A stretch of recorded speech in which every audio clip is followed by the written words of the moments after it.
আজকে আপনাদের সঙ্গে একটা দারুণ স্বাদের রান্না নিয়ে এসেছি, যেটা সম্পূর্ণ কিন্তু আমার নিজের। সেই জন্যই প্রথমেই নাম দিলাম না, বলতে পারেন পেঁয়াজকলি টমেটো পোস্ত। আহা, দারুণ স্বাদের এই রান্নাটা গরম ভাতের সঙ্গে যদি পরিবেশন করা যায়, তাহলে কিন্তু আর কিছু মনে হয় না লাগবে।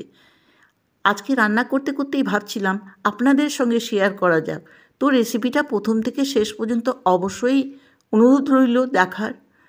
এখানে কড়াইতে সর্ষের তেল দিয়েছি। তেলটা গরম হবার পর দিয়ে দিলাম ফোড়নে 2টো শুকনো লঙ্কা মাঝখান থেকে টুকরো করে।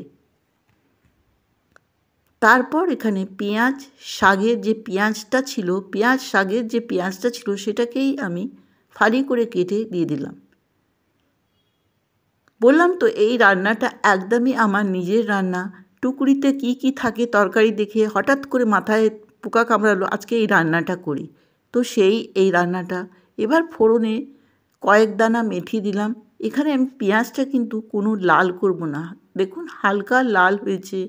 যখন এই পর্যায়ে আসবে তখন এইখানে দিয়ে দেবো একটা মিডিয়াম সাইজের আলু কেটে লম্বা করে ফালি করে কেটে দিয়েছি।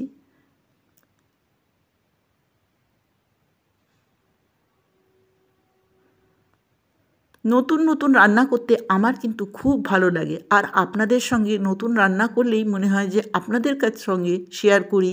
আপনারা দেখুন, আপনারা এটা বানান, তাহলে আমার কিন্তু খুব ভালো লাগবে। এখানে আমি পোস্ত নিয়েছি 3 চামচ, আর 2 চামচ নিয়েছি সাদা তিল। আপনাদের কাছে যদি তিল না থাকে তাহলে কিন্তু পোস্ত দিয়েই এই রান্নাটা করতে পারেন। এরপর আমি ভিজিয়ে 15 মিনিট রেখে তারপর জল ঝরিয়ে এটাকে 2টো কাঁচা লঙ্কা দিয়ে পিষে নেব মিহিন করে। দেখুন এখানে আলু আর পেঁয়াজ হালকা লাল ভাজা হয়ে গেছে। যখন এই সময় আমি দিয়ে দেবো এখানে পেঁয়াজকলি আমি টুকরো করে কেটে রেখেছিলাম। 3 মুঠো মতন হবে পেঁয়াজকলি, খুব একটা বেশি আমার কাছে ছিল না। তো আপনাদের কাছে যদি বেশি থাকে তাহলে পেঁয়াজকলিটা দিয়ে দেবেন, আলুটা স্কিপ করবেন। কোনো রান্নাতে কিন্তু আমি ভেবে চিন্তে রান্না করি না, যেটা সামনে থাকে সেই দিয়েই আমি রান্না করে নিই। এরপর দিয়ে দেবো এর মধ্যে হলুদ গুঁড়ো আর স্বাদ মতন লবণ দিয়ে আমি নাড়াচাড়া করে কিছুক্ষণের জন্য ঢেকে রাখবো।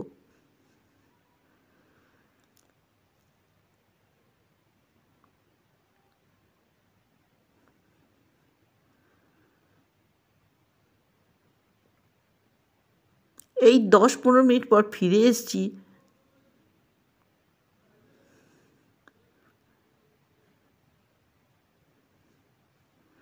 পেঁয়াজকলি খুবই নরম হয়, সঙ্গেই নরম হয়ে যায়। আর আলুটা আমাকে দেখতে হবে যে আলুটা সেদ্ধ হয়েছে কি না। ওভার কুকিং করবেন না। জানেন তো, একটা গল্প বলি। ছোটোবেলায় যখন রান্না মা বসাতো তখন হঠাৎ করে গিয়ে, আমি ছোটোবেলায় রান্নার শখ হতো তো গিয়ে নেড়ে আসতাম। মা বলতো বেশি নাড়তে নেই, বেশি নাড়লে কিন্তু তরকারির স্বাদ চলে যায়। দেখুন এখানে কাঁচা টমেটো আমি ফালি করে কেটে রেখেছিলাম। অবশ্যই দেবেন কাঁচা টমেটো, এখন তো বাজারে টমেটো পাওয়া যাচ্ছে কাঁচা টমেটো। আমি কাঁচা টমেটোই দিয়েছি। একটা কাঁচা টমেটো লম্বা করে কেটে দিয়ে দিলাম, আর 2টো কাঁচা লঙ্কা মাঝখান থেকে চিড়ে। খুব একটা ঝাল আমি দিইনি, যেহেতু পোস্তর সঙ্গে আমি 2টো কাঁচা লঙ্কা পিষেছিলাম। আপনারা নিজেদের স্বাদ মতন ভুজে দেবেন অবশ্যই। দিয়ে দিলাম এখানে তিল আর পোস্ত বাটাটা। অপূর্ব স্বাদ হয়েছিল এই রান্নাটাতে, দারুণ লাগে। ভাতের সঙ্গে, খালি ভাত চাই, খেয়ে দেখুন শুকনো ভাতের সঙ্গে বা ডালের সঙ্গে খুব ভালো লাগবে।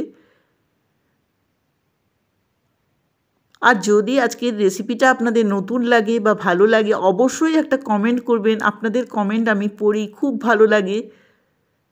এরপর নেড়ে চেড়ে নেব। আবারও কিছুক্ষণের জন্য আমি ঢেকে এটাকে একটু মসতে দেব।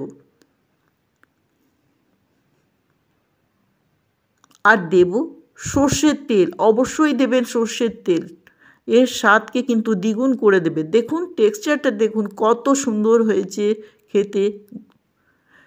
আপনাদের বোঝাতে পারবো না, এত সুন্দর খেতে হয়েছিল, সবাই ভালো লেগেছিল।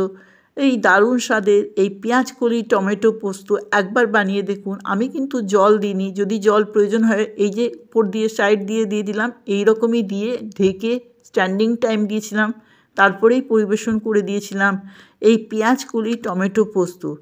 আশা করি আজকের রেসিপিটা আপনাদের ভালো লেগেছে। ভালো লাগলে লাইক কমেন্ট করবেন, বন্ধু বান্ধবদের মধ্যে শেয়ার করবেন। দেখুন কত সুন্দর লাগছে। আবারও নতুন কোনো রান্না নিয়ে কিন্তু আপনাদের সঙ্গে শিগগিরই দেখা হবে। ভালো থাকবেন, সুস্থ থাকবেন। ধন্যবাদ আমার রেসিপিটা দেখার জন্য।